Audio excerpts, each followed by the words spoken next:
Bonjour et bienvenue. Aujourd'hui, on s'attaque à un gros morceau de la VAE d'auxiliaire de puériculture, la fameuse compétence 5 du bloc 2, celle qui concerne l'installation et les déplacements.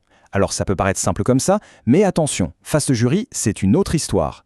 L'objectif ici, c'est de donner toutes les clés pour transformer un geste du quotidien en une véritable preuve d'expertise. Allez, c'est parti. Voilà, la question est posée et elle est cruciale. Installer un enfant sur une table allongée, le déplacer, on est d'accord, ce sont des gestes qu'on fait des dizaines de fois par jour. Mais voilà, pour un jury de VAE, chaque geste doit être une démonstration. Il ne s'agit pas juste de décrire une habitude, mais bien de prouver une expertise. Et c'est là toute la différence entre un dossier qui est juste bon et un dossier qui va vraiment marquer les esprits. Bon, alors, plongeons dans le vif du sujet. Pour vraiment maîtriser cette compétence, la première étape, c'est de la décoder. On va aller voir plus loin que le simple geste de porter, pour bien comprendre ce que le référentiel et donc ce que le jury attend vraiment de nous. Alors voici la définition officielle sortie tout droit du référentiel. Et là, chaque mot a son importance. Regardez bien. Accompagner, ça ne veut pas dire faire à la place de. Ensuite, mobiliser ses ressources, on parle bien des ressources de l'enfant, ce qui nous amène directement à l'autonomie. Et enfin, technique préventive, ça c'est pour la sécurité de l'enfant bien sûr, mais aussi pour la nôtre. C'est ce cadre très précis que le récit devra refléter. Cette image, elle résume parfaitement l'idée. Le jury ne veut pas juste savoir que l'enfant a été soulevé. Ce qui l'intéresse, c'est toute la réflexion qu'il y a eu avant. Comment sa sécurité a été garantie, comment le dos du professionnel a été protégé et, tout aussi important, comment on s'est assuré de son confort pendant tout le déplacement. Pour que ce soit encore plus clair, voilà les mots-clés que le jury a en tête quand il lit une description. Il va chercher à voir comment les capacités de l'enfant sont évaluées avant d'agir, comment la sécurité et l'ergonomie sont prises en compte, comment l'autonomie est encouragée, mais aussi comment on communique pour rassurer et comment on collabore avec le reste de l'équipe si c'est nécessaire. Le récit doit vraiment faire écho à tous ces concepts. Maintenant, passons à la pratique. Quelle situation choisir pour le livret 2 ?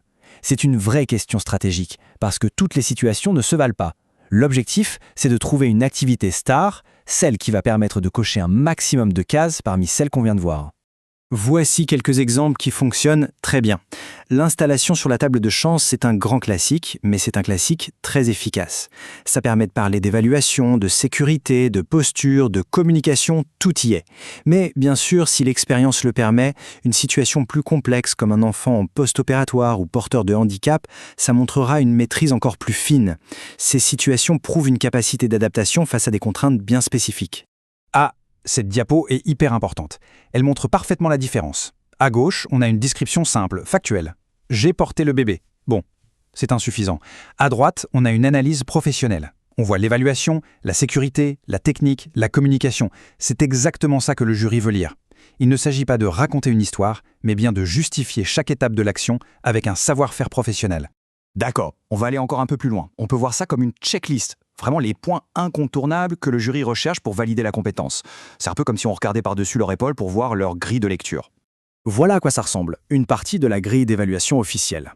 Bon, ça peut faire un peu peur comme ça, mais pas de panique. On va décortiquer ensemble les critères les plus importants pour savoir exactement comment y répondre dans son récit. Le premier grand critère, c'est la pertinence de l'évaluation des capacités. Concrètement, qu'est-ce que ça veut dire ? Eh bien, ça veut dire que dans le récit, il faut montrer ce processus en 4 temps. D'abord, on observe l'enfant. Ensuite, on communique avec lui. Puis, on l'implique, on le sollicite pour qu'il soit acteur. Et enfin, on adapte son geste, son aide, à sa situation unique à lui. Ça, c'est une démarche de pro. Alors là, c'est un point absolument fondamental. La sécurité, elle est double. Il ne suffit pas de dire que l'enfant était en sécurité. Non, il faut prouver qu'on a activement prévenu les risques pour lui, comme une chute par exemple, mais aussi pour soi, notamment les fameux troubles musculo-squelettiques. Le jury veut voir un professionnel qui pense à sa propre santé pour pouvoir continuer à bien s'occuper des autres sur le long terme.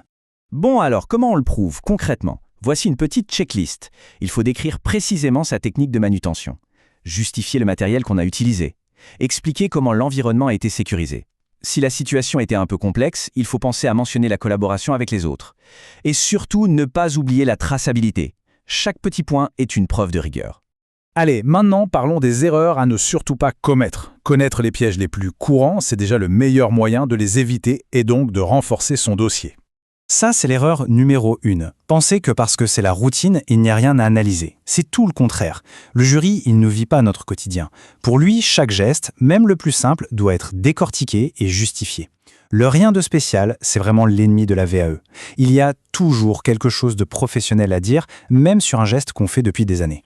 Et cette erreur-là, elle découle directement de la première. Le jury, au fond, il s'intéresse moins à ce qui a été fait qu'au pourquoi ça a été fait de cette manière. Pourquoi avoir choisi cette technique de portage et pas une autre? Pourquoi avoir parlé à l'enfant à ce moment précis? Le pourquoi, c'est vraiment la clé qui transforme une simple description en une analyse professionnelle. Et voilà l'autre grand piège, se focaliser uniquement sur sa propre ergonomie. Oui, c'est hyper important, on est d'accord, mais ce n'est que la moitié du travail. Le jury, il attend aussi qu'on parle du confort de l'enfant, de son autonomie, de son état psycho-affectif. Une bonne professionnelle, c'est quelqu'un qui prend soin de l'enfant dans sa globalité, pas juste de son corps physique. Bien, on a décodé la compétence, on a vu ce que le jury attend et on a identifié les pièges à éviter. Maintenant, il est temps de rassembler tout ça pour construire un récit qui va non seulement valider la compétence, mais aussi vraiment bluffer le jury. Voici une structure toute simple mais qui est redoutablement efficace. Il faut baser son récit sur ces 3 piliers. Pour chaque action décrite, il faut expliquer son analyse, le fameux pourquoi, les aspects de sécurité qui ont été gérés et la communication qui a été mise en place. Si le récit s'articule bien autour de ces 3 points, on est vraiment sur la bonne voie. Pour finir, je laisse cette question en suspens. Il faut relire ce qui a été écrit ou ce qu'on prévoit d'écrire sur cette compétence et se demander est-ce que ça ressemble à un simple compte-rendu ou est-ce que c'est une vraie démonstration d'expertise? C'est ça le défi, transformer la routine en preuve. Maintenant, toutes les 4 sont en main. Bon courage!